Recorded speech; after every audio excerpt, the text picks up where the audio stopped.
What would you do if one day you went outside and saw something bright and greenish in the sky? People around you would be filming the bizarre spot of light nearing the planet. This space wanderer, similar to a falling star, would be getting closer and closer. A comet. What would you feel? Panic? Luckily, there's no need. Even though you can see this comet from Earth with the unaided eyes, it's not going to destroy Earth. Comet Pons-Brooks is no danger to us. It's a short-orbit space body orbiting the Sun every 71.2 years. In fact, any comet with a period less than 200 years is considered short period.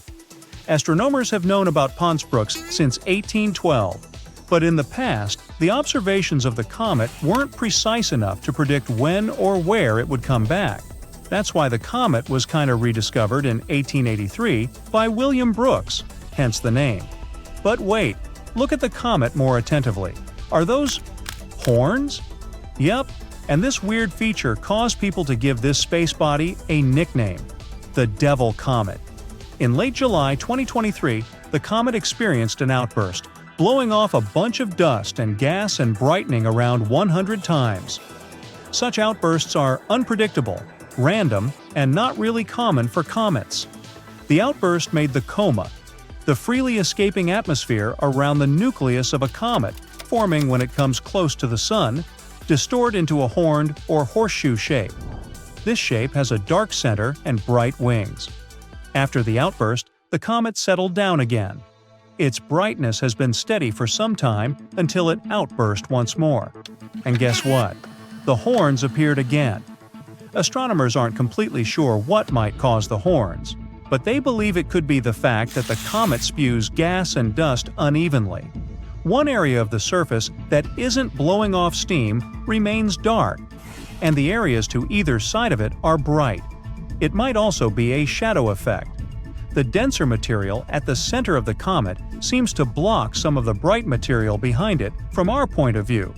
Astronomers claim that the comet itself is likely to be bigger than Everest. Of course, it's hard to figure out the size of a comet without observing it directly via a spacecraft or radar. But base it on its brightness, its nucleus, the chunk of rock and ice making up the body of the comet, might be a bit more than 10 miles across. It's even bigger than Everest. The seas might actually be overestimated since the method used for this analysis doesn't allow us to tell exactly where the nucleus stops and the coma begins. Now, let's figure out whether this horned beast presents any actual danger to Earth. Well, it is heading our way. Kinda. You see, Pons-Brooks can indeed come pretty close to Earth, and still, the comet isn't as close to us as Venus. When the Devil Comet comes into and then flies out of the solar system, and one might think it must cross the orbit of Earth to get there, but it doesn't. The thing is, space is three-dimensional, and while the planets of the solar system orbit the Sun in a flat plane, comets don't usually follow the same rules.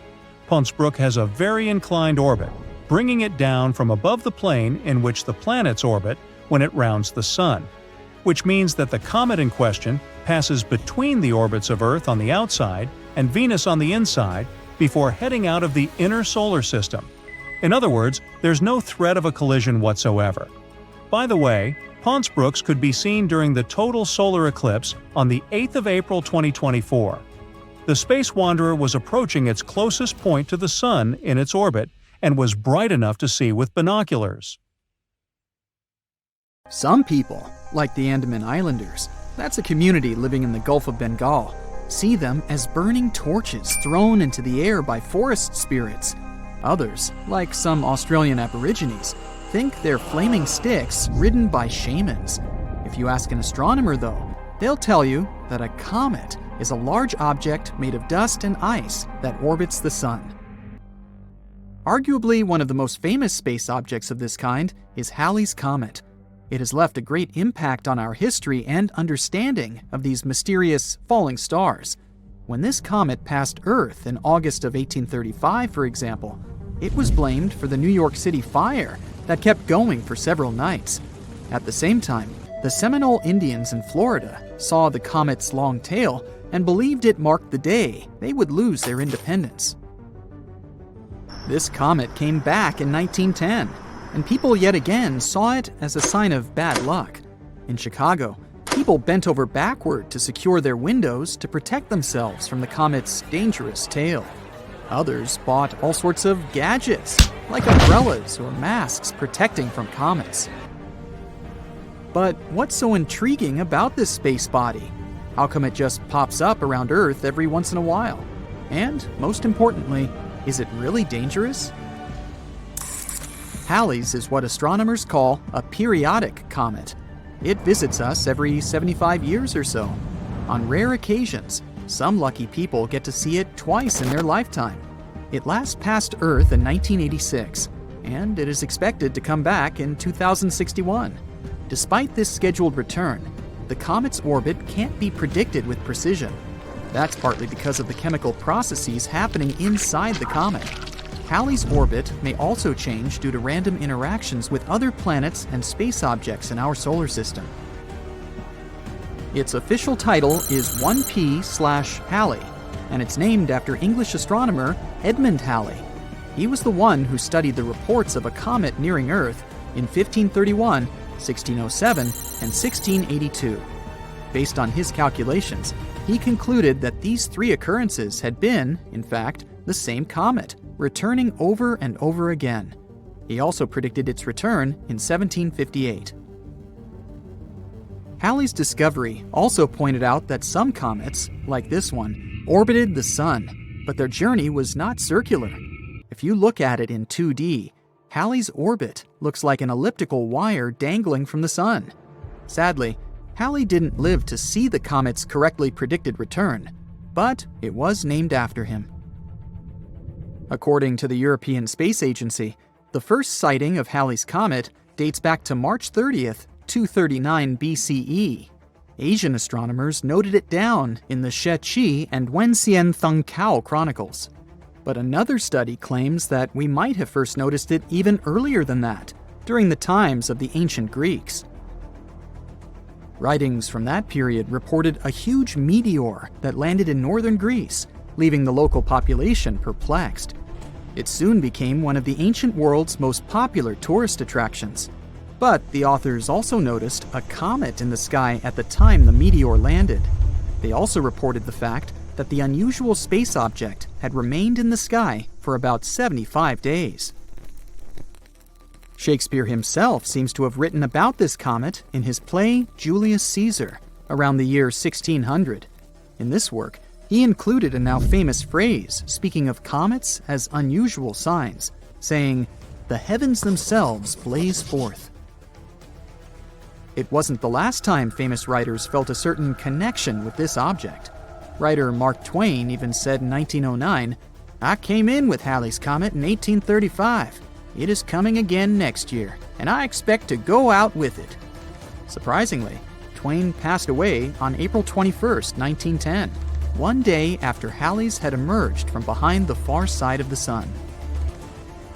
We got a better look at the comet when it last passed us in 1986. Several spacecraft were sent toward Halley's to take samples of the comet's composition. This fleet of spaceships, dubbed the Halley Armada, flew nearby, one of them taking several pictures of the comet's core for the first time in history. We also had much better telescopes to look at the comet as it swung by our planet this time. Based on current studies, there's little to no chance that Halley's Comet could actually pose any danger to our planet. Most of the bad things associated with the comet were just fabrications. Even better, comets, in general, may have made life on Earth possible. Specialists believe that early in our planet's history, collisions with comets brought a significant amount of water here, which helped to form our oceans. These space objects may have also gifted us organic material necessary for the formation of life. Don't confuse comets with asteroids, though. Unlike asteroids, which are small rocky space bodies also orbiting the Sun, comets are mostly made up of frozen ammonia, methane, or water. They contain only small amounts of rocky material. Because of their composition, comets are sometimes nicknamed dirty snowballs. Comets are made of 4 parts: a nucleus, a coma, a dust tail, and an ion tail. but their nucleus makes up most of their total mass. There are over 3,000 comets that we know of, but astronomers think there may be up to 1 billion of them in our solar system. A comet that is bright enough to be visible from Earth without the help of a telescope is called a great comet. Approximately one great comet can be seen every 10 years or so. People have noticed other comets for millennia. However, scientists have concluded that since comets shed a lot of material each time they orbit close to the Sun, their lifespan may be only thousands of years. If you compare that to the age of the solar system, which is 4.6 billion years, it's a relatively small number. Since these space bodies are still present in the solar system today, there must be a source of comets somewhere out there. Otherwise, all comets would have disappeared a long time ago. Another famous comet is named Hale-Bopp. It came very close to Earth in January 1997. The last time it was seen near our planet before that was during the Bronze Age, back in 2000 BCE. This comet is much larger and more spectacular than Halley's. Its nucleus stretches for up to 24 miles in diameter and can be seen from the surface of our planet with the unaided eye. Comet Borrelly was the second comet to be studied up close by a spacecraft. NASA's Deep Space One approached it in 2001 and gave scientists a detailed report of the comet's black core. This comet is surprisingly lopsided, but the reason for its unusual shape is still up for debate. Halley's comet appears to have formed in the Oort Cloud at the outer edges of the solar system, but Borrelly is said to come from an icy cloud of rocks beyond Neptune, which is called the Kuiper Belt. Comet Hyakutake gave us quite the show when it passed just 9.3 million miles from Earth in March 1996. It looked like an ice blue splash with a faint gas tail. This comet amazed astronomers too, as it produced X-rays 100 times more intense than scientists had predicted. A spaceship called Ulysses passed through Hyakutake's tail in May 1996, reporting that it was at least 350 million miles long. That's double the size of any other known comet's tail. The comet Wild 2 was examined by NASA's Stardust spacecraft back in 2004. The probe managed to fly within 147 miles of the nucleus of Wild 2, giving us some of the best comet pictures to date. It was also the first time we got samples of dust particles from a comet. The precious cargo came back to Earth in January 2006. Its aim was to shed light on the conditions under which Wild 2, and the solar system for that matter, formed those billions of years ago. Wild 2 is about 3 miles in diameter and covered with craters and cliffs. Look at this star. It lies at the heart of its system and makes up 99.8% of its mass. It's a relatively young star and part of a generation of stars known as Population 1. Yep, there's an older star generation called Population 2, and an even older, and not even proven, Population 3. Anyway, this star was born around 4.6 billion years ago. It most likely formed from a giant, rotating cloud of dust and gas. Such clouds of space matter are called nebulas. One day, the nebula started spinning faster and faster because of the force of its own gravity, and then it flattened into a disk, and most of the material got pulled towards the center, forming a star. But it's all in the past. Right now, you see a ginormous comet flying towards the star. Are they going to collide? Well, it's time to reveal all secrets. The star I'm talking about is our Sun, and the comet approaching it at a breakneck speed is 96P MacHoltz 1. The comet is around 3.7 miles wide. Astronomers think it might have arrived from outside the solar system. The NASA ESA Solar and Heliospheric Observatory spacecraft is monitoring the comet as it's dashing towards our star. Right now, it's moving inside Mercury's orbit, leaving an icy trail as it's nearing the Sun. Now, look at this. That's the comet's trail. It's mostly made up of gas. It's trickling behind the frozen chunks of ice that are getting heated by the radiation coming from the Sun. In some cases, a comet can have two tails. one made of dust and the other consisting of gas. And each of them can reach hundreds and, in some extreme situations, even millions of miles in length. In 2008, scientists analyzed the material left by 150 comets. They found out that the comet we're talking about was quite low in carbon and didn't contain a large enough amount of some other typical materials. This could only mean one thing. The comet was an interloper coming from another star system. It may have been ejected from its original solar system by the gravity of a large planet. After that, the poor homeless celestial body probably spent a large amount of time wandering space, until it came across Jupiter. The gas giant could have bent the comet's trajectory, trapping it in orbit around the Sun. There's one more theory. According to it, the comet formed in a poorly studied region of the solar system, and it has this weird composition due to its repeated journeys around the Sun. Now, scientists are watching the comet with bated breath. They're sure that once it collides with the Sun, they'll be able to learn new information about this space wanderer. And since the comet is an atypical one, both in its behavior and composition, they don't know what they will see, which makes the whole process even more exciting. David MacHoltz, yes, that's the one who the comet was named after, first noticed this space body in 1986 with the help of a homemade cardboard telescope. The most surprising thing about this discovery is that most comets falling towards the Sun are quite small, not more than 32 feet across. That's why they burn up as soon as they come close to the Sun. But the sheer size of MacHoltz 1, which is more than 2/3 the height of Mount Everest, seems to protect the comet from evaporating completely. The SOHO has already recorded the comet making 5 close passes around the Sun. The most recent one happened on January 31st, 2023.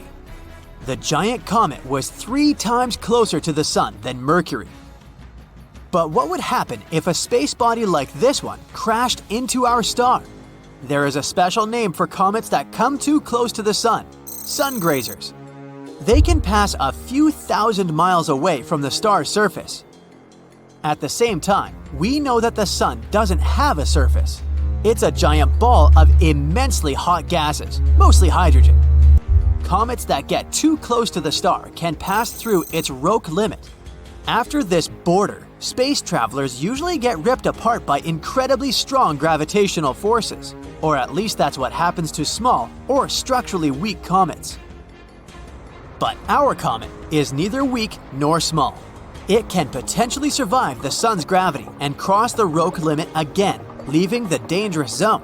But such comets have other problems, because solar radiation and heat are powerful enough to crack rocks. So imagine 96P MacHoltz 1 speeding towards the Sun. It's moving faster and faster, crossing the Roche limit, and it looks as if it's not gonna stop. Soon, it's dashing at a speed of 370 miles per second. And then, boom! The comet gets flattened by the Sun's atmosphere. This generates a truly spectacular explosion. It throws out countless tidal waves of X-rays and ultraviolet radiation. This explosion unleashes as much energy as a coronal mass ejection or a powerful magnetic flare.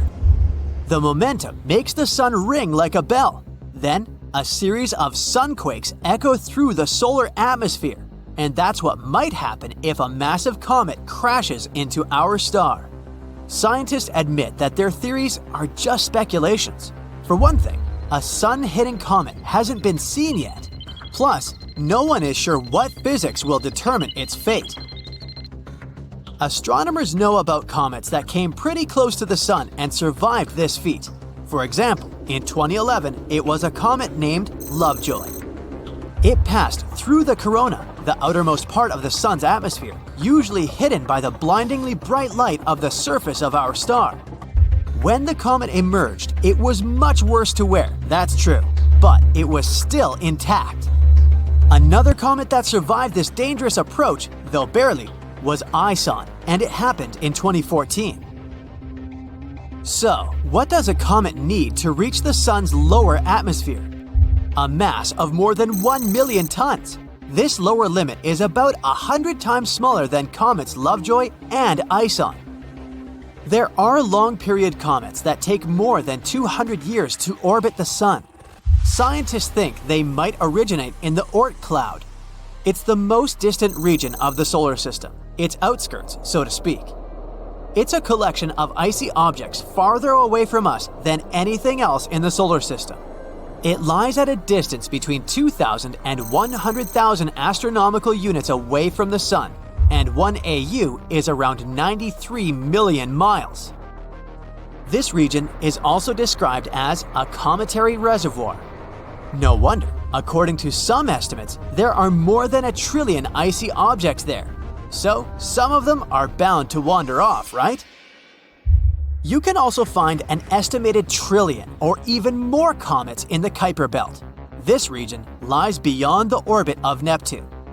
It's a donut-shaped ring of icy objects surrounding the Sun, 30 to 55 AU from our star. Short-period comets that take less than 200 years to orbit the Sun appear there. The first mission to explore this distant region was New Horizons. Right now, it remains deep in the Kuiper Belt, speeding away from Earth at a rate of about 300 million miles per year. There are also dwarf planets dwelling inside the Kuiper Belt. Some of them have their own moons, and this egg-shaped planet, Haumea, even has a ring of its own. By the way, a dwarf planet's atmosphere can collapse if its orbit takes it far away from the Sun. A bonus fact, even though you might not have noticed it, we live inside the Sun. No, I didn't mean that we literally inhabit the star that is 93 million miles away. The thing is, the Sun's atmosphere stretches far beyond its visible surface, and our planet is right within its reach. In fact, exactly the gust of solar winds creates such a breathtaking phenomenon as the northern and southern lights. We're flying past the planets of our solar system. We pass by Mars, Jupiter, Saturn, Uranus, and Neptune. Then we move through dark space beyond the edge of our world. We've reached our destination. It's the Oort Cloud. It's a hypothetical region around the solar system that holds tons of asteroids and blocks of ice. It's likely to be where the largest comet in human history was born. And now, it's heading toward the Sun. Bernardinelli-Bernstein was discovered totally by accident during the Dark Energy Survey. Our telescopes were pointed at distant space. Their main goal was to learn more about how the universe was expanding. Astronomers also wanted to make a more detailed map of the observable universe.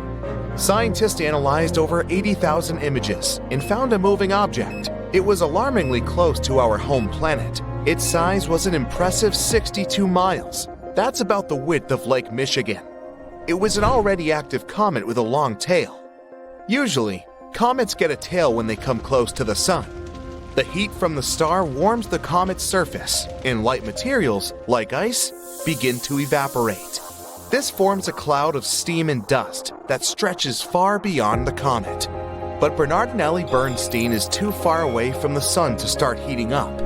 This means that its surface has a different composition. It might be solid carbon monoxide.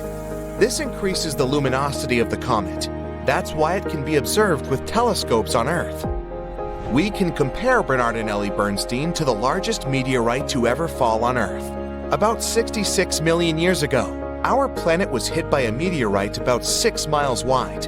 At that time, the blast wave from the collision went around Earth several times. Tsunami waves caused by the impact were taller than the largest skyscrapers, and the energy from the explosion set huge areas on fire. Almost all living creatures, including dinosaurs and ancient fish, ceased to exist. The meteorite left a crater 3 times the size of Manhattan. The place where it fell was rich in sulfur. This substance evaporated because of the abnormal heat and gathered into massive clouds. This caused acid rains that were falling on Earth for several more weeks. Our newly discovered comet is 10 times bigger. If it were flying toward Earth, you'd see it with the unaided eye long before the impact. It looked like a moving star in the night sky. A few days before the comet reached our planet, you'd see it even during the day. You'd be able to distinguish its long tail, too. When the comet entered the atmosphere, It'd produce a booming sound so loud you'd hear it on the other side of Earth.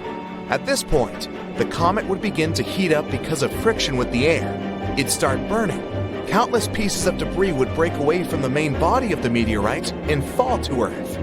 As soon as Bernardinelli-Bernstein touched the surface of the planet, we'd see a flash so bright it'd outshine the sun. In a fraction of a second, a colossal amount of energy would be converted into heat.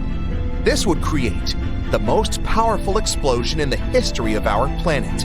It'd literally rip out chunks of ground and throw them into the air.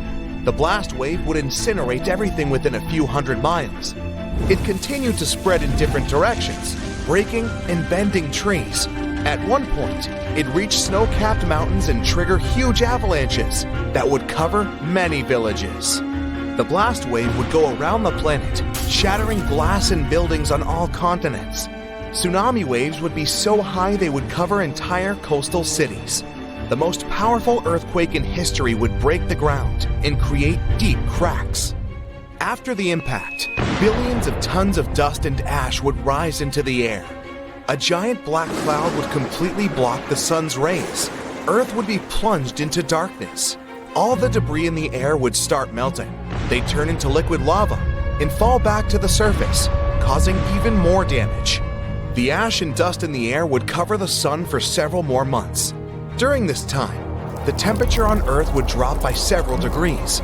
Even if they were hiding in deep shelters and bunkers, people, as well as all other living organisms on the planet, would be unlikely to survive this event.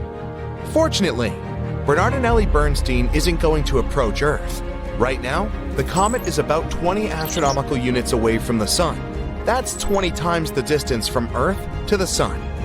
It means the comet will soon cross the orbit of Uranus. In 2031, it'll be 11 astronomical units away from our star. That's just outside Saturn's orbit. This is going to be the closest Bernardinelli-Bernstein will approach the Sun. Then it will begin its flight back to the edge of the solar system. But the comet is bound to return again. It'll move away from the Sun and slow down until the star's gravity pulls it back. Then the comet will make another circle around our solar system. But that will take about 3 million years. Right now, we have other meteorites to worry about. For example, 3200 Phaethon. It crosses the orbits of Mars, Earth, Venus, and Mercury. Then it goes around the Sun and comes back. This cycle takes about 523 days. Then it starts over again. This meteorite is considered potentially hazardous because it crosses Earth's orbit at 7.5 Earth-Moon distances. During one of its last approaches to Earth, this 3.6-mile-wide block of rock showered our planet with small meteors. Since the asteroid often passes by the Sun, its surface is most likely to look like the dry bottom of a mud swamp.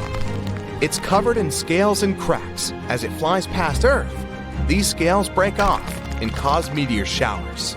But the largest, potentially hazardous asteroid is the 1999 JM8.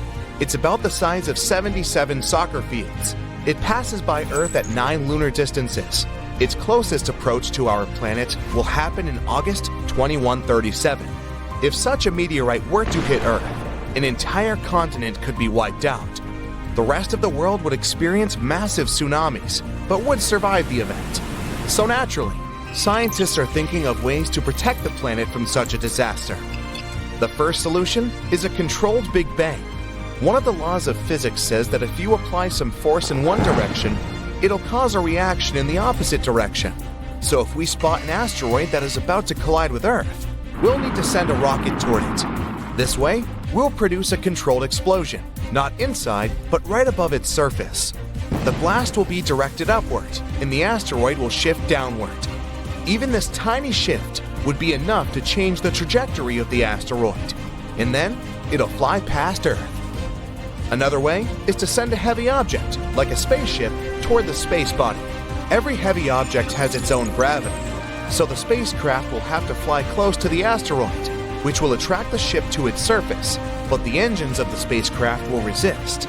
The ship will start pulling the asteroid in the opposite direction. This will change the trajectory of the asteroid, and our planet will remain intact. We can also ram the asteroid with the spaceship. Bam! Or we could build a space station, like the ISS. It would be equipped with a bunch of huge magnifying lenses.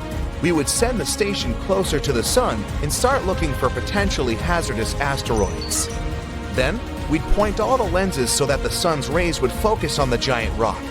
The heat would begin to vaporize the matter from the asteroid's surface. That's where physics would come into play again. The matter would evaporate upward, and the asteroid would move downward.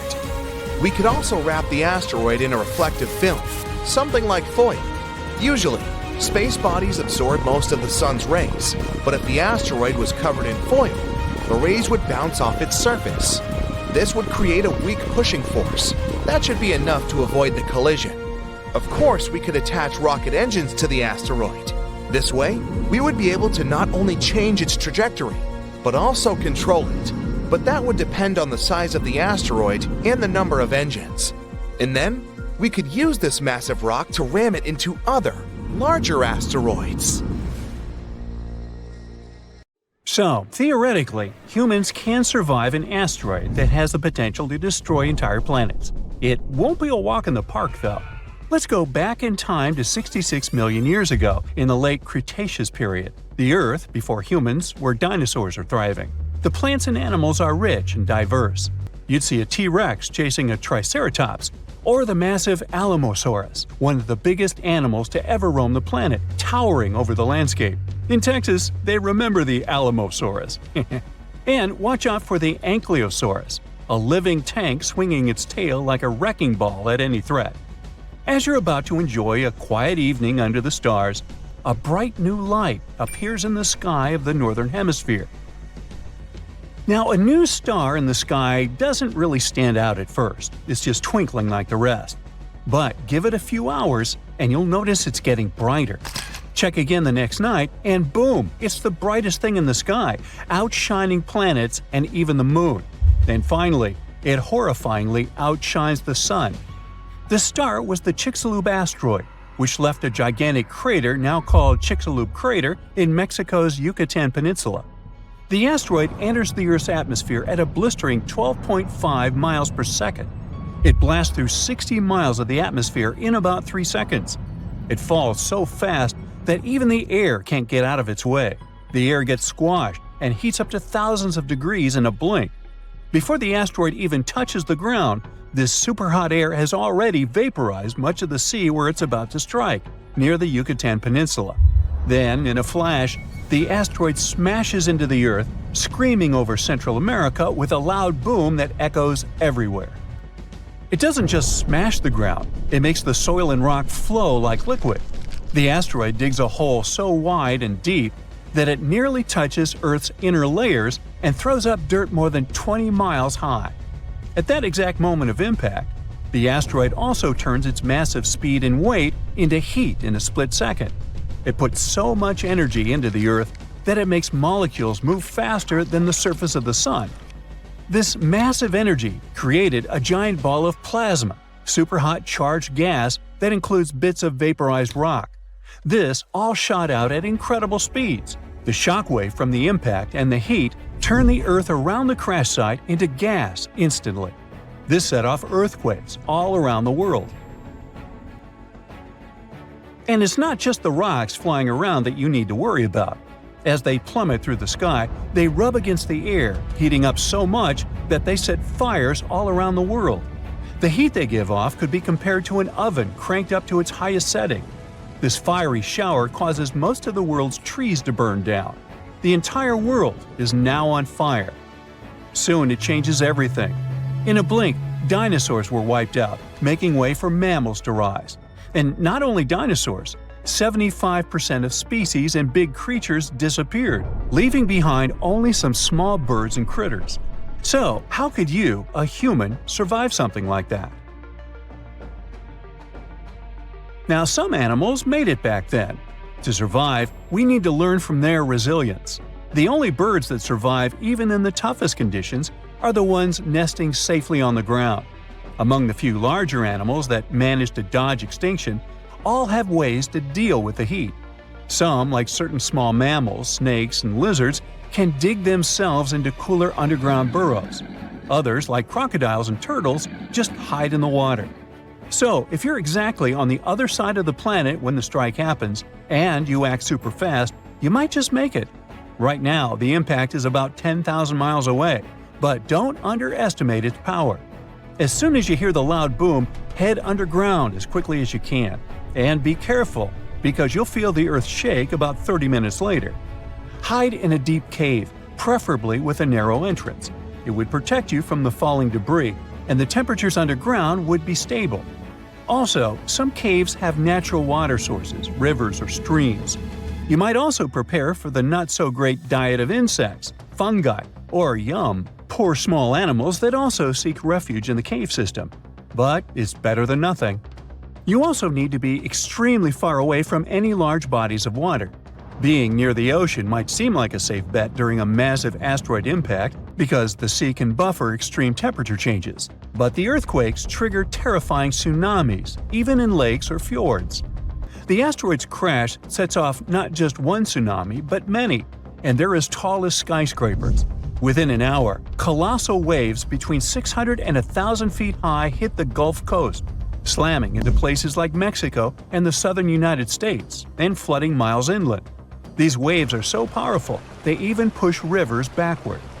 These tsunamis continue around coastlines, reaching the east coast of the United States, and 6 hours later, they hit Europe, Africa, and the Mediterranean. By 15 hours after the impact, there isn't a coastline on Earth that hasn't felt the wrath of these waves.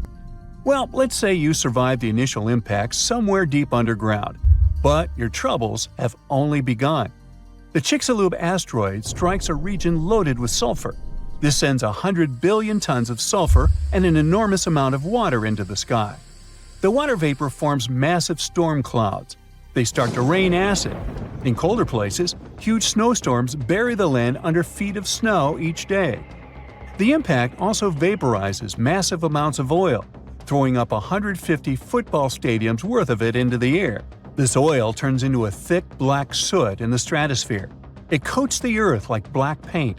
And even when the acid rain calms down, this carbon stays up above the clouds and doesn't wash away.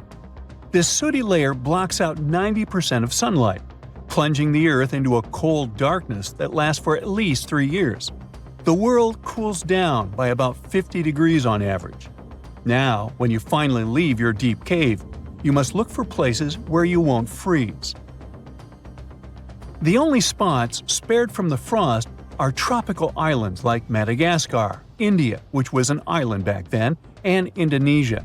These places have surviving plants and animals, and they even continue to get fresh water, unlike most of the world.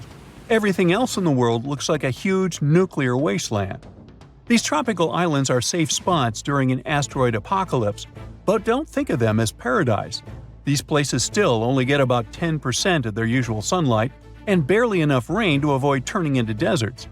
In this chilly, gloomy setting, most food chains fall apart.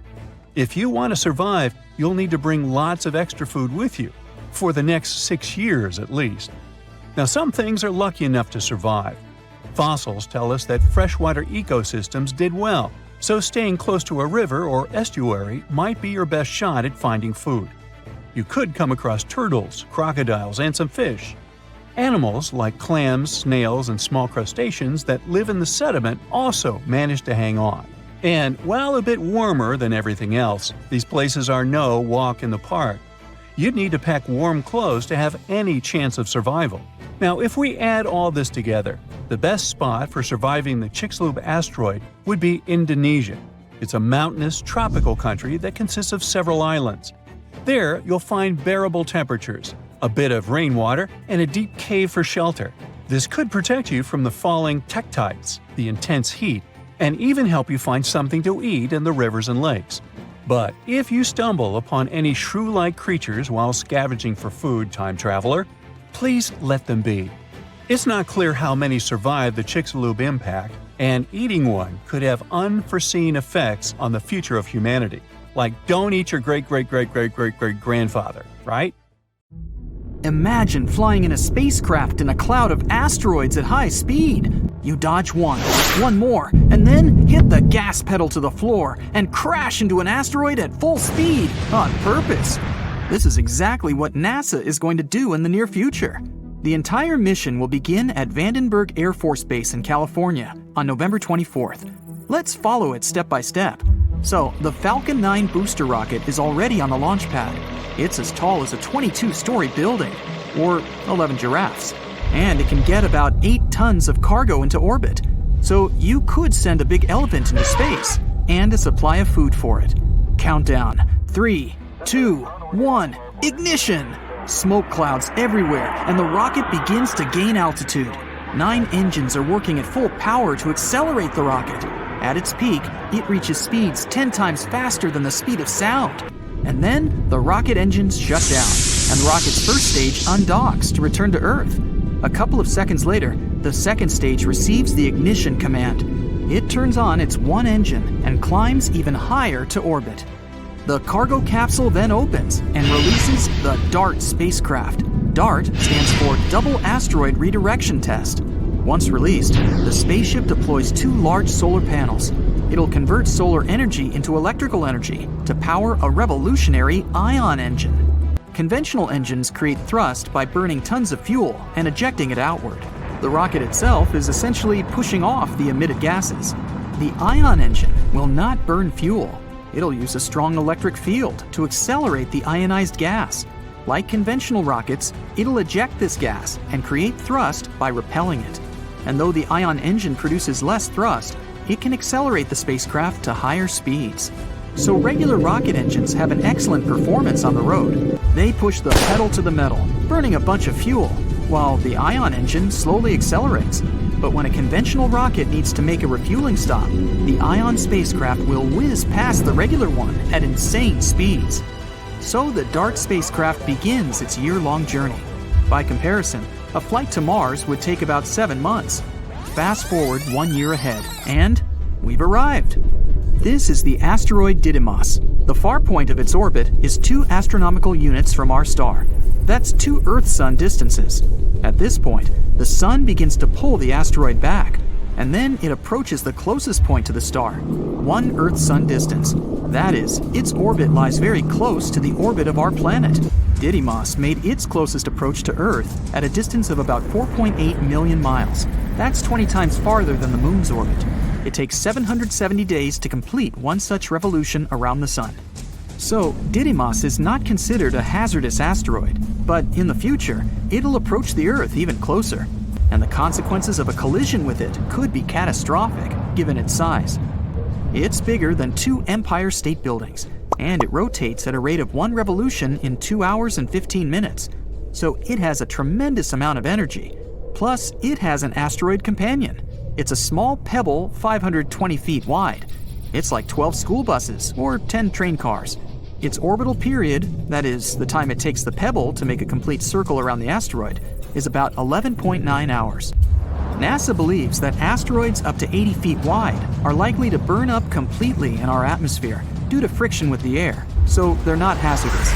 Asteroids between 80 feet and half a mile in size will not burn completely and could cause severe damage. And asteroids over half a mile have the potential to wipe out large cities or even entire states. In that sense, we can consider Didymos potentially hazardous. So we're going to test one way of defending against asteroids on it: kinetic impact. That's why we sent DART here. So our spacecraft is going to hit an asteroid, only not its main body, but its little companion.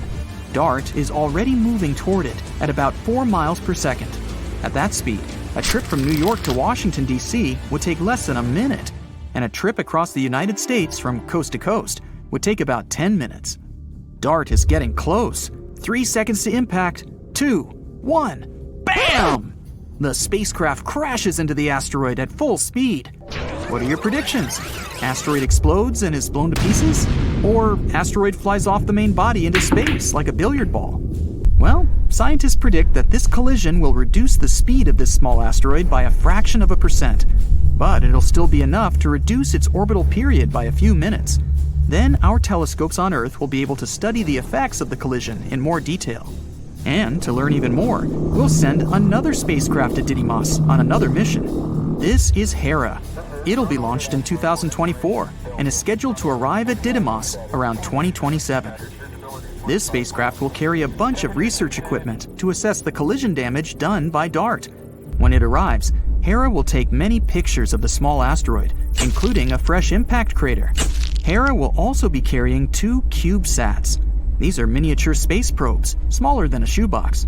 It'll launch these mini satellites, and they will make an even closer approach to the asteroid. They will study this space rock for 3 to 6 months. At the end of the mission, one of them will attempt to land on the asteroid's surface to learn even more about its composition and internal structure. It's also possible Hera will carry a mini impactor. This thing will have to make another impact on the asteroid. Then scientists will be able to evaluate the difference in impacts with a large spacecraft and a small one, and understand how we can defend against asteroids in the future. In theory, we don't need to send a giant rocket to a dangerous asteroid to destroy it. A single strike might be enough to shift the trajectory of the asteroid slightly. On a cosmic scale, changing the trajectory, even by a fraction, would dramatically change the asteroid's finish point. But kinetic impact is not the only way to deal with hazardous asteroids. Check out the gravity tractor. For this technique, we need to send a spacecraft toward the asteroid too. Only it won't crash into it. It'll have to go into its orbit. Any asteroid has a force of attraction, and it'll pull the spacecraft toward it. But the spacecraft's engines will keep it at the same altitude, so the asteroid itself will start attracting to the spacecraft. This method is reliable enough, but it takes a long time. And it'll only work if we detect a potentially hazardous asteroid many years before it arrives at Earth. We should have enough time to send a spacecraft to the asteroid and then carry out an asteroid tractor technique. The other option is a laser. When an asteroid is found, we need to aim a powerful laser beam at it. It'll heat up a certain point on the asteroid, causing the material there to evaporate. This is where physics comes into play. The material on the asteroid evaporates upwards. It makes the asteroid itself move downward. Just like our rocket engines work, the burning fuel is ejected one way and the spacecraft moves the other. We can also use solar power instead of lasers. To do that, we need to build a big space station, which would be equipped with a lot of magnifying glasses. Have you ever tried to burn letters on a wooden surface with a magnifying glass? Well, we'd be doing the same thing, but with an asteroid. The space station will have to focus lots of the sun's rays into one point on the asteroid. Again, the material evaporates because of the high temperature, and this causes the asteroid to change its trajectory slightly so that it flies past our planet. How about foil? That's right, we can avoid a collision with an asteroid by using ordinary foil. We would have to wrap the asteroid in the same reflective material. Then the asteroid won't absorb the sun's rays, but will instead reflect them. This creates a little pressure on the surface of the asteroid. It's as if the sun's rays are pushing the asteroid, and it'll be able to change its trajectory. And not the most obvious but reliable option is conventional rocket engines. We can put several powerful engines on the asteroid. This would create thrust and change the trajectory of the asteroid. And if there are enough engines, we can even take control of the asteroid. So when a bigger space rock appears on the horizon, we'll turn on our engines and point the asteroid straight at it. Such a collision can completely destroy even a very large asteroid. And it would make for one epic light show. If an asteroid like Apophis hits Earth, we will be destroyed. Massive earthquakes will strike, and tsunamis will flood everything. Apophis is a billion-year-old celestial body that has been in the solar system since its inception. So you might be thinking, well, how likely is it that this giant space stone will collide with our planet in 2029? Well, let's find out, shall we? Apophis is a big, bad asteroid discovered in 2004 by the Kitt Peak National Observatory in Arizona. Since then, it has proudly held the title of one of the most dangerous asteroids ever located. It's around 1,100 feet wide, which is a bit bigger than the Empire State Building and the Eiffel Tower. Because of how scary it is, it was named Apophis, like the Egyptian immortal creature that was considered to bring eternal darkness and destruction to Earth. Oh boy. In 2021, researchers had a once-in-a-lifetime opportunity to study this floating rock when it passed near our planet, and we'll come back to that in a minute. Now, some scientists say that there is a small chance of Apophis hitting the Earth on Friday, April 13, 2029. The Yarkovsky effect is to blame for this, since it can slightly nudge this space rock towards Earth. This effect originates from the uneven emission of thermal photons from a rotating celestial object, resulting in a fascinating force exerted upon it in space. These emitted photons possess momentum and play a pivotal role in shaping the dynamics of the body. The asteroid has two sides, light and dark, just like the Moon. The light side faces the Sun and is warmer than the dark side. But the thing also turns, so the sides constantly change direction and temperature. This change could be detrimental because it slightly pushes Apophis toward Earth. Unfortunately, nobody knows how the Yarkovsky effect will influence the asteroid's path. On the other hand, on the asteroid's last flyby of Earth in 2021, astronomers used radar to take accurate measurements of its trajectory and confidently concluded Apophis will safely miss Earth in 2029 by about 20,000 miles and won't bother us again for at least 100 years.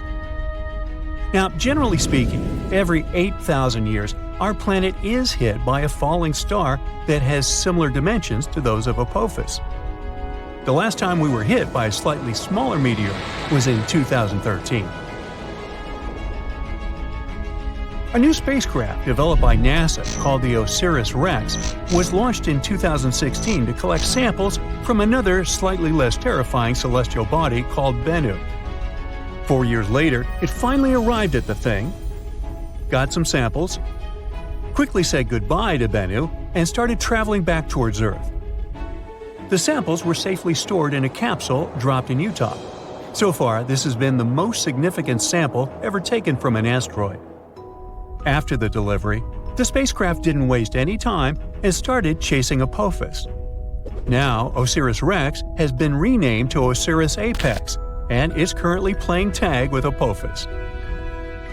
With some luck, on the 2nd of April 2029, when the asteroid zips close by Earth, the spacecraft will reach Apophis and land on it.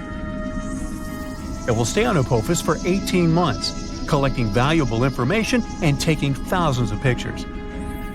The asteroid will be monitored with the help of powerful telescopes. At some point, Apophis will get too close to the Sun, and then all the monitoring work will be on Osiris's apex back.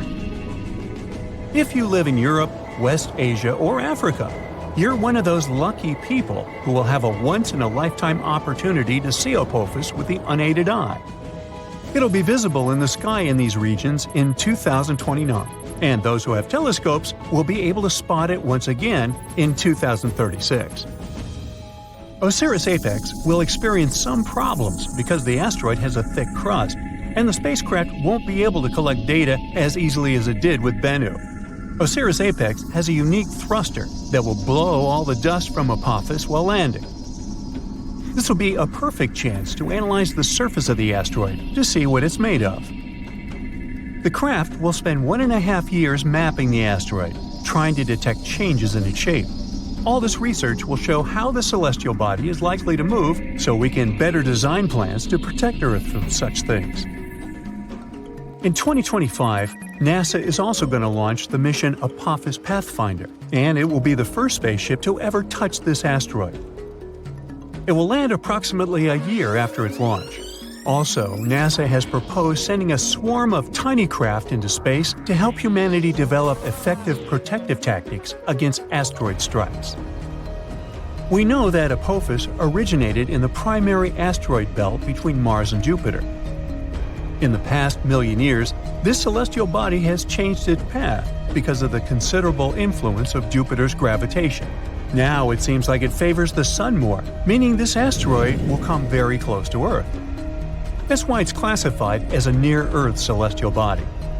A lot of tests and research have been done to find a way to deal with asteroids. Some solutions include drilling and detonating the space body from inside, or testing new technologies, like attaching rockets to it and trying to steer it away from Earth. We can also hit it with something moving at high speeds to make it change its course. Apophis is an S-type asteroid made of rocks and minerals like iron and nickel, and is shaped like a peanut. It can tell us a lot about the past and possibly the future. Sampling this space object could reveal how life on Earth began and how plants appeared. There are many theories that suggest that water arrived on our planet on an asteroid or a comet. Asteroids are like priceless time capsules. Unlike rocks on Earth, which have undergone thousands of changes, like erosion, most celestial bodies are still intact and much easier to study. When meteors fall on Earth, they get covered in debris that's impossible to clean. That's why studying Apophis, while it's still in space, is so important. Also, some asteroids are made of precious metals like platinum. Right now, we have a high demand for metals that we use in production, and mining metals on Earth is quite tricky. Just one large meteor might have iron, nickel, gold, and platinum that could last us millions of years. If Apophis has this amount of metals, well, we'd want to break it down and bring it back to Earth. One space rock could be worth quadrillions of dollars, making space mining highly profitable. And still, it would cost us more to get it back to Earth than to dig up these materials here. As technology progresses and new kinds of rockets are developed, this might become possible at some point. So, even though we're safe for the next 100 years from Apophis, you probably still want to see what would happen if something like it did impact. Come on, sure you do. Well, first let me tell you, you'll hear the sound of the collision and know what's happened even if you're miles away. You should leave your house or apartment immediately. Shortly after the impact, massive earthquakes will strike, and many tall buildings will fall. So, staying away from cities might be your best option if you have a choice. But don't escape by car. There will be massive traffic jams, and everyone will panic. Going on foot or by bike is your best option in this scenario. A prime way of transportation will be traveling by plane, so if you've always wanted to get that pilot license, now you've got a good excuse. If you have time, take along extra snacks and water, and an extra pair of socks. It's nice to live by the ocean or the sea, but in this scenario, it's the worst place to be, because giant tsunami waves will hit coastlines after the impact. If you live far away from the impact area, the tsunami might take 30 hours to arrive. You'll have a bit of time to prepare. When you look at photos taken from spaceships or the International Space Station that show sunlit objects like Earth or the Moon, something seems wrong. Space looks too empty. No magical scenery of a nighttime sky full of stars. It would be incredibly boring to go stargazing in space, since the sky is always dark.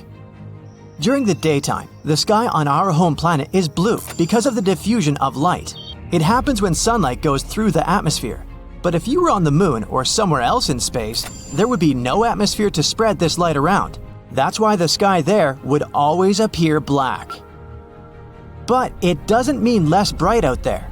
If you were looking out the window of the space station, you'd see just as much direct sunlight as you would gazing out of your apartment window during a cloudless day, maybe even more. When taking a picture on a sunny day, you'll probably use a short exposure, together with the narrow aperture setting on your camera. This way, just a short burst of light will get in. That's similar to how our pupils contract in sunlight so that they don't have to deal with too much light. And since it's just as bright up there in space, the process is the same when you take pictures of sunlit objects there. Using short exposure, you can get good, bright pictures of Earth or the surface of the Moon. But it also means there will be no stars in the picture.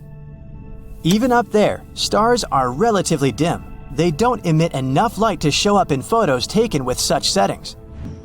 Our home planet has a blue sky that slowly transforms into a beautiful orange-red palette at dusk and dawn.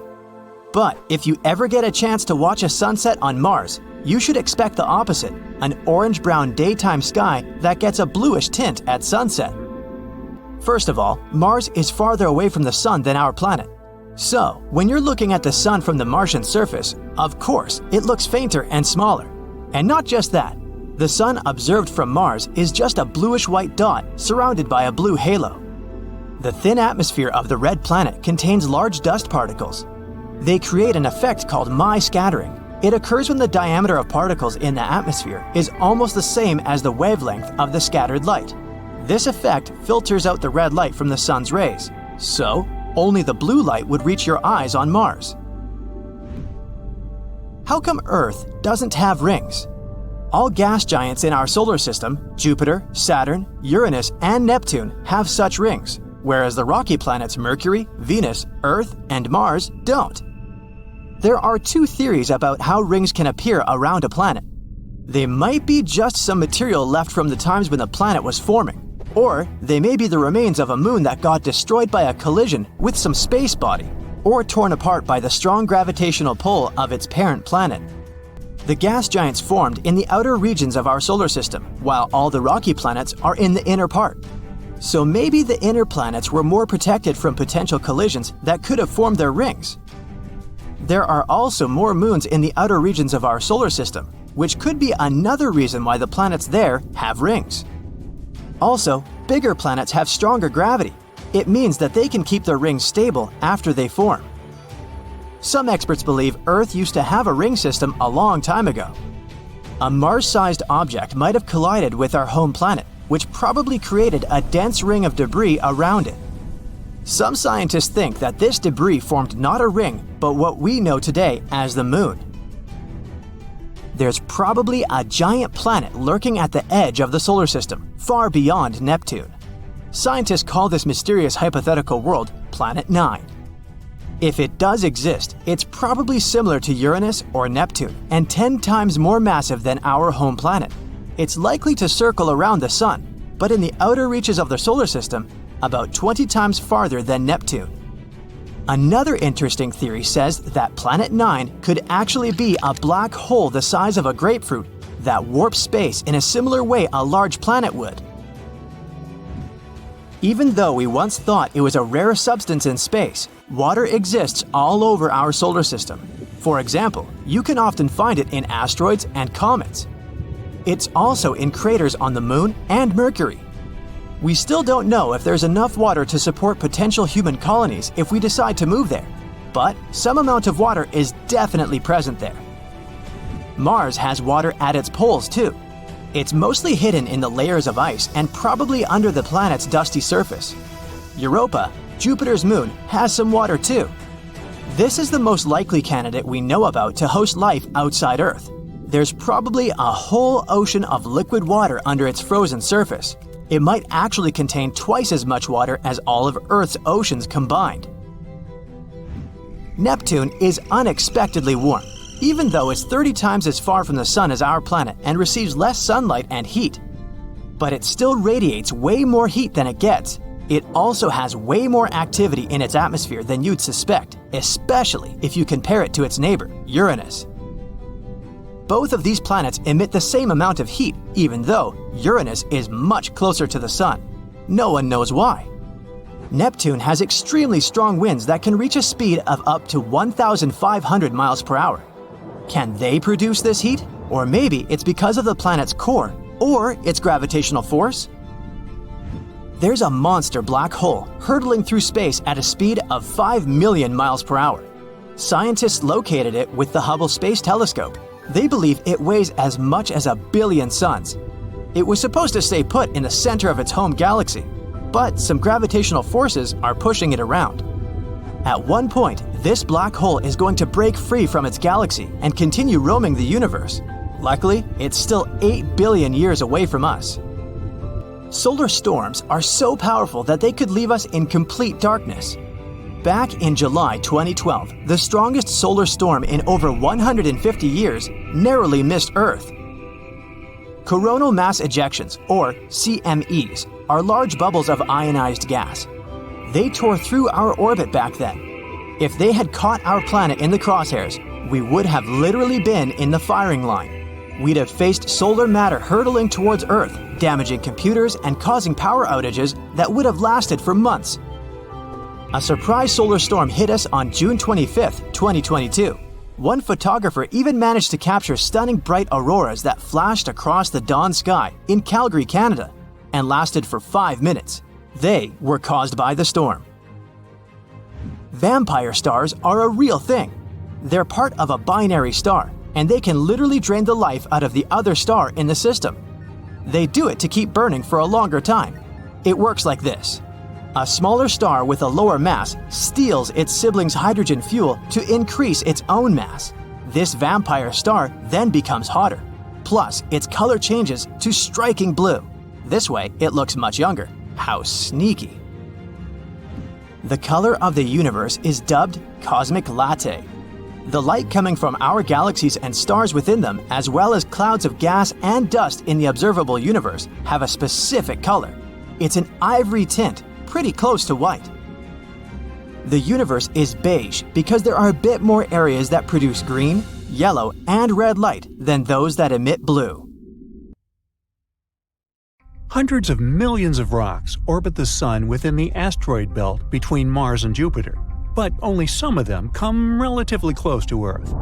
NASA classifies asteroids orbiting within 30 million miles of our planet as near-Earth objects, and inside this group, there are particularly worrisome objects. Those are so large and orbit so closely to our home planet that they could turn into a real threat to the world should a direct collision occur. At the moment, NASA is keeping a close eye on an asteroid named Bennu.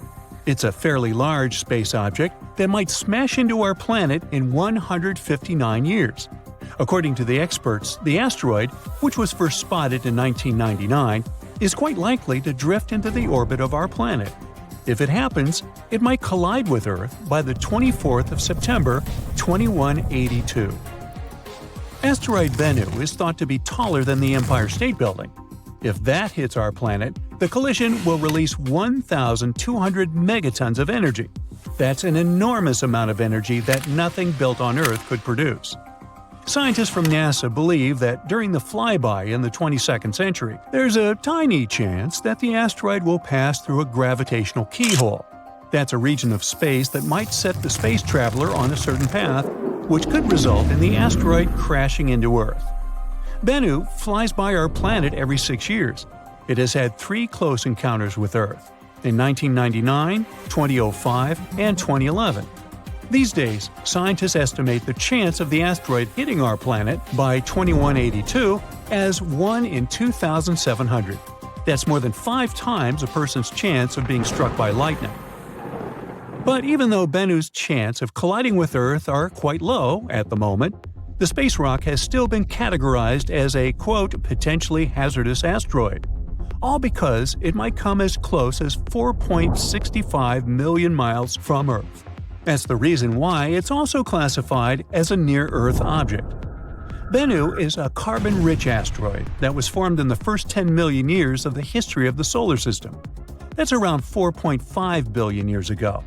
No wonder this space body holds precious clues to the origin and development of the rocky planets of our solar system, which are, as you recall, Mercury, Venus, Earth, and Mars. Even better, it may contain organic molecules, similar to those that are crucial for life to evolve.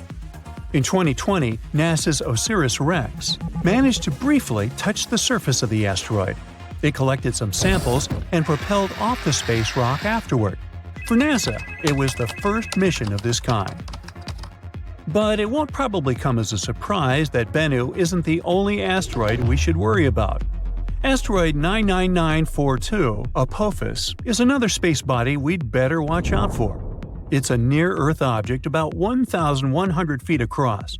It was discovered in 2004, and at first, it was identified as one of the most dangerous asteroids ever detected. Apophis gained notoriety very fast. It was believed to pose a serious threat to Earth. Experts predicted that it would come uncomfortably close to our planet in 2029. Luckily, after a more careful examination of Apophis and its orbit, astronomers concluded that there was no risk of the asteroid colliding with our planet for at least a century.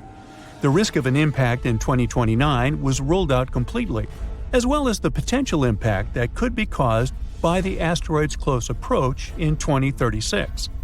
Interestingly, until March 2021, there was a small chance of a collision in 2068. But then, Apophis made a flyby of Earth, and astronomers took this chance to use powerful radars to estimate the asteroid's orbit around the Sun more precisely. This allowed them to rule out any impact risk for at least the next 100 years. Now, the reason why such discoveries make us so worried is that even a relatively small asteroid, the size of a house, can wreak havoc upon colliding with our planet. And if an asteroid is larger than 0.6 miles across, astronomers call it a planet destroyer. The impact energy released by such an asteroid after striking Earth could be devastating. That's why knowing where such asteroids are and in what direction they're moving is crucial. The problem is that our capability to protect the planet from asteroid impacts is not top-notch yet. If such a catastrophe was about to occur, we would need some time to prepare, because an asteroid collision is no joke. Probably the most well-known asteroid impact site is the Chicxulub crater. It's the evidence of the terrifying collision that led to the extinction of dinosaurs. Strangely, this crater isn't very visible, but some others are. For example, Behringer Crater in Arizona, which is also called Meteor Crater. It looks rather blood-chilling when you think about the collision that led to its appearance. In any case, we now know that space rocks hit not only the Earth but also the Moon, Mercury, and Mars. No rocky planet in the solar system is safe from asteroid impacts.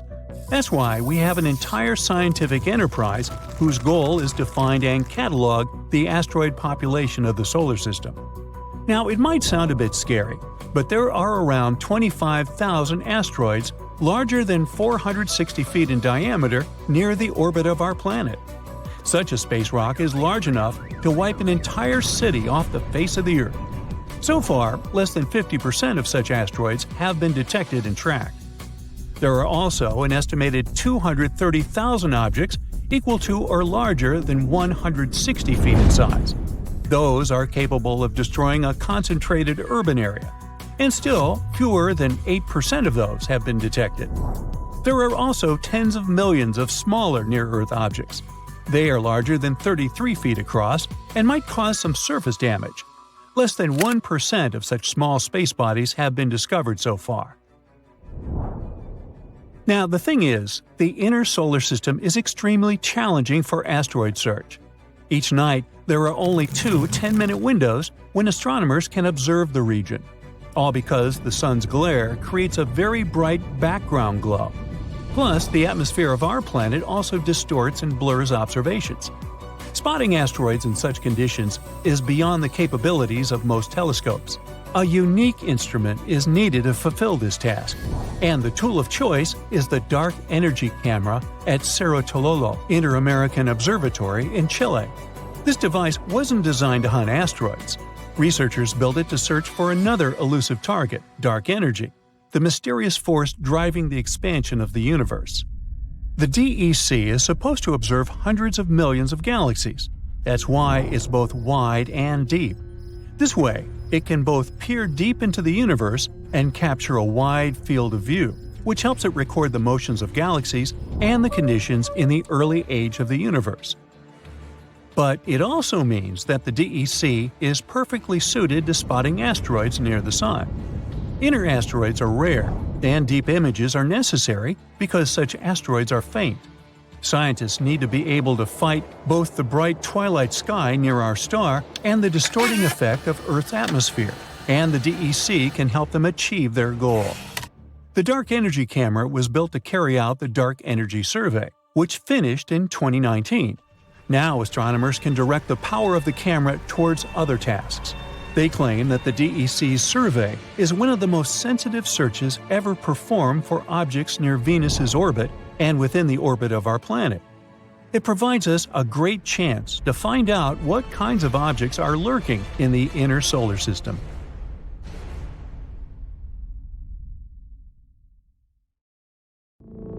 We've discovered Kepler 22b, a small exoplanet in the Cygnus constellation. Seems like nothing important, right? But it's actually a big deal. This is the first planet located in the habitable zone that was found by the Kepler telescope. In other words, there may be water on this planet, and if there's water, there may be life. Kepler 22b can become our new potential home. So let's take a closer look at it. Actually, discovering new planets is not easy at all. Not all of them can be seen through our super cool telescopes. even the almighty Hubble. Sometimes, the stars are so small and dim that it's really hard to find them on a map. The same thing happened with Kepler-22. In such cases, scientists have to use a special method. First, they take a bunch of photos of the star in different periods of time. Then, they look at them and think, are there any dark dots on this star somewhere? And if they find one, that might be a planet. These photos actually help us to discover some very important stuff. Like, first of all, this planet exists. Secondly, here is its size, radius, and proximity to the star. And finally, will we be able to live there? Now we know that Kepler-22b is very similar to our planet and could potentially become a second Earth. It's also very close to us, only 635 light-years away. Yeah, it's about 3 quadrillion miles, but this is one of the closest options. Kepler-22, the star of Kepler-22b, is a yellow dwarf. It's very, very similar to our Sun. The same size, the same radius, even the age is almost the same, 4 billion years. The difference is only in luminosity. It's about 20% dimmer than the Sun. So, no matter how much you strain your eyes, you won't see this star in the night sky. The planet Kepler-22b is about 2.4 times larger than our Earth, and that's pretty good. More radius means more potential water and space to live. Although going from one city to another would take a while. It's scary to even imagine a 3-day-long plane flight. We don't know the exact mass of this planet, but scientists think it's bigger than Earth's. Actually, the mass of Kepler-22b can be up to 36 times greater than that of our planet. What does it mean? Vigorous gravity. If the planet is 36 times heavier than Earth, then gravity there will be about 6 times stronger. Can you barely lift 20 pounds of potatoes? Try 120. Not to mention that you yourself can become much heavier on that planet. You'll have to get incredibly pumped up just to walk there. You have to literally turn yourself into a bodybuilder just to get to work. The worst thing is that with such gravity, it'd be incredibly difficult for plants to survive there.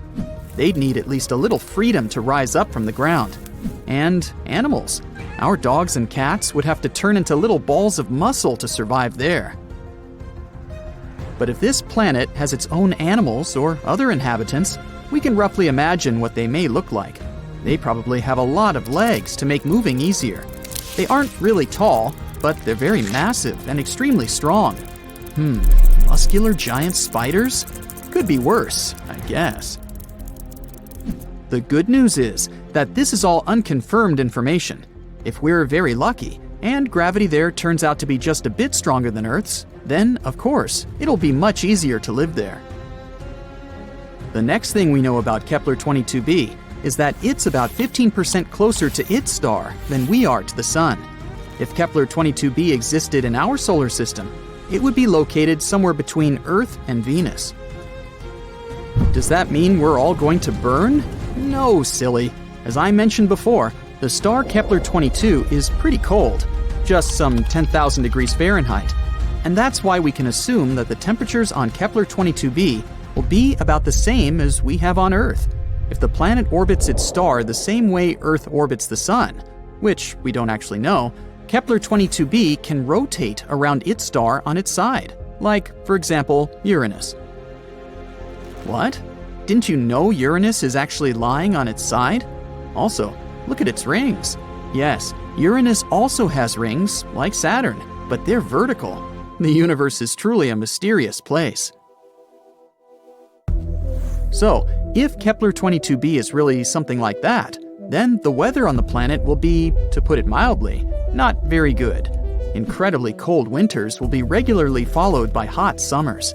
And, just like with tidally locked planets, we'd be able to live more or less comfortably only on the narrow piece of land between these two crazy sides.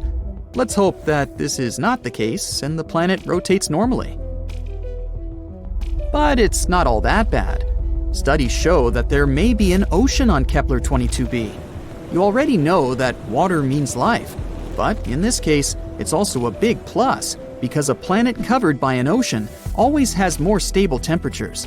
The water absorbs some of the heat and distributes it evenly across the planet. The hot parts cool down, and the icy ones warm up. By the way, that's exactly what happened to Earth billions of years ago. When our planet started getting its first little puddles, our beloved moon helped these puddles to spread all over the planet. Thanks to this, a burning horror that used to be our Earth turned into a cute little ball full of life. So, if Kepler 22b has water but no atmosphere, scientists think that the average temperature there could be around 12 degrees Fahrenheit. But if there's also an Earth-like atmosphere, then the temperature can reach 72 degrees Fahrenheit. That would be nice. And finally, 1 year there is equal to 290 Earth days, about 9 months. The planet has no natural satellites, so unfortunately, we'd have to say goodbye to a beautiful view of the moon. On the bright side, we'd probably be able to see the sun as a distant little star. We could admire it in the night sky, remembering our home, while not hiding from giant spiders. And this is all that we know at the moment. Unfortunately, it's quite difficult to explore such planets, so there's a lot of very important data that we don't know. For example, what kind of planet is this anyway? Yep, we're missing the most important information about Kepler 22b. We don't know if it's a rocky planet or not. And if not, then all the previously mentioned information means nothing. It may turn out to be a gas planet, or a planet covered with gas but with a solid core, like Neptune, or a water world covered with a giant ocean. In this case, it better be a water planet. Then at least we could build some kind of underwater city there. We could filter the water and eat fish, until we evolve into an amphibious species. Does it even count as evolution if we go back to our roots? Scientists, however, think that Kepler 22b may turn out to be a Neptune-like planet. Some astronomers have even assigned the planet to a category of mini-Neptunes. Yes, this is a real planetary category. But this hasn't been proven yet. But even if, fortunately for us, Kepler 22b turns out to be a rocky planet, we still don't know what the atmosphere is like there. Does it exist at all? What if it turns out to be something like the atmosphere of Venus, which is more toxic than your ex? Then we'd have to dig deep underground to somehow survive on this planet. And then we'd have to come up with a heat source, because it's pretty cold underground. Yeah, let's hope this won't be the case. There are many possibilities with Kepler 22b. So far, we don't have a clear answer.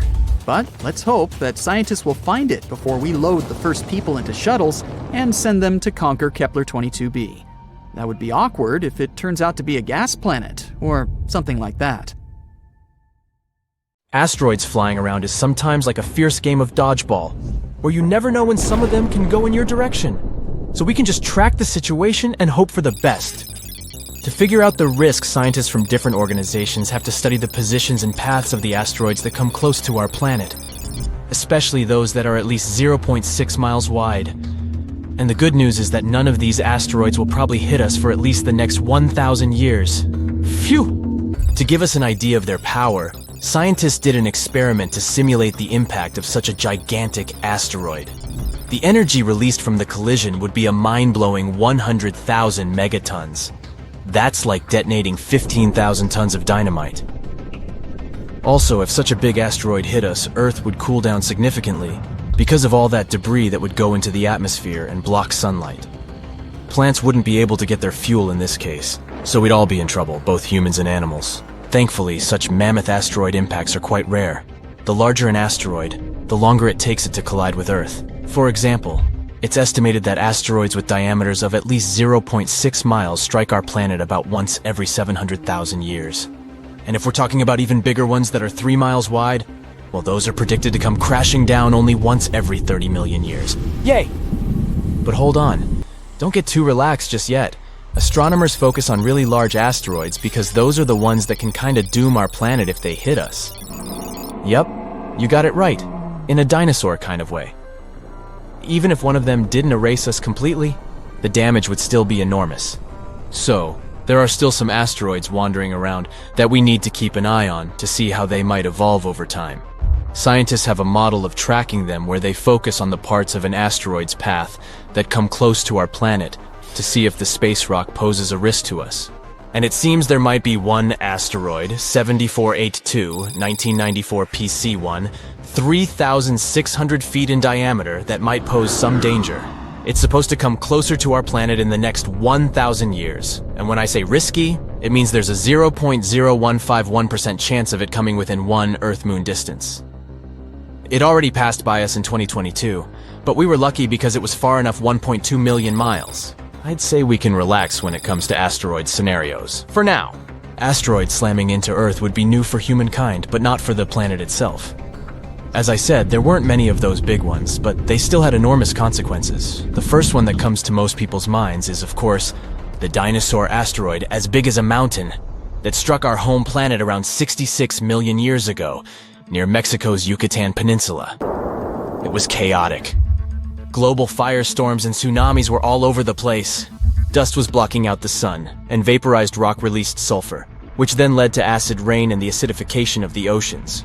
But there was an even bigger fella that came before that one. Around 2 billion years ago, a gigantic asteroid crashed into our planet and left a massive crater in South Africa. The one we know today as the Vredefort Crater. And it seems this asteroid might have been even bigger than we all originally thought. Twice as wide as the space rock that erased dinosaurs. The Vredefort Crater is confirmed to be the biggest visible crater on Earth, with a diameter of about 99 miles. It used to be even bigger when it first formed, though. Maybe even 155 to 174 miles across.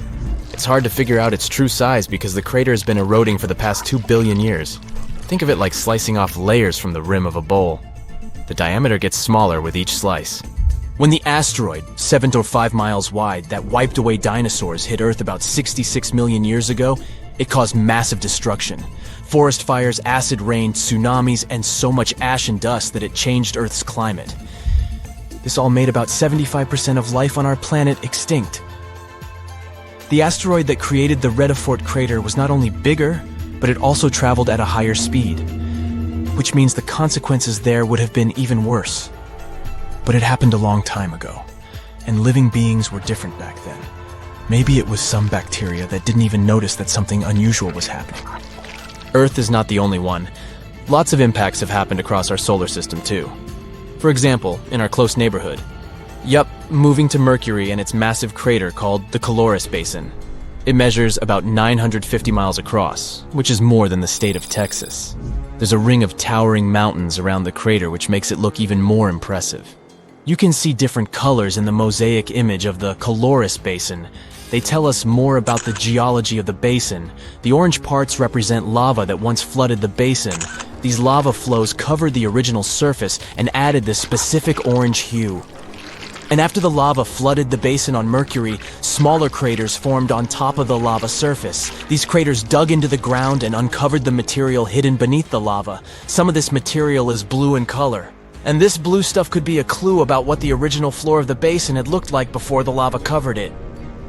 Venus, the hottest planet in our solar system, has a thick atmosphere that comes with a pretty good defense system against space rocks. It's so dense that it burns up most meteors before they even reach its surface. As a result, you won't see as many visible craters on Venus as on other rocky planets in our solar system. But Venus still has some scars that can tell us about some serious impacts that happened there. And one of the biggest scars we know about is Meade Crater. It's enormous, about 170 miles in diameter. The inner floor of this crater is relatively flat and kind of brighter than its surroundings. It's possible that the crater ended up filled with a mixture of melted rock after the impact, and maybe even lava from volcanic activity on Venus. Want to get an idea of what Earth might look like without its protective layer called atmosphere? Just take a look at the moon. Its surface is littered with impact craters. This Tycho is one of the craters you'll easily notice on the moon. When you look at the full moon, you can spot it as a distinct circle with bright rays that radiate outward, slightly off-center on the lower left side of the moon. This crater, 53 miles wide, has a beautiful central peak in the middle that's topped with an intriguing boulder. The size of this boulder is impressive. It would fill about half of a typical city block here on Earth. When talking about craters, we definitely can't leave out Mars. The red planet has a much thinner atmosphere than Earth. When spacecraft approach Mars, they rely on the planet's atmosphere to slow them down as they enter it. And indeed, the atmosphere helps slow spacecraft down during landing, but it's still not thick enough to completely protect Mars from all those space rocks that are coming all the time. From July to September 2018, a dark spot appeared on the southern pole of Mars. It consists of two distinct patterns. A theory says that the bigger, lighter-colored blast pattern can be the result of an impact shock wave scouring the ice surface. The impact generated winds that spread out and scoured the ice. The inner blast pattern, which is darker in color, occurred because the impacting object managed to penetrate the thin ice layer. As it hit the surface, it sent dark sand and debris flying in all directions.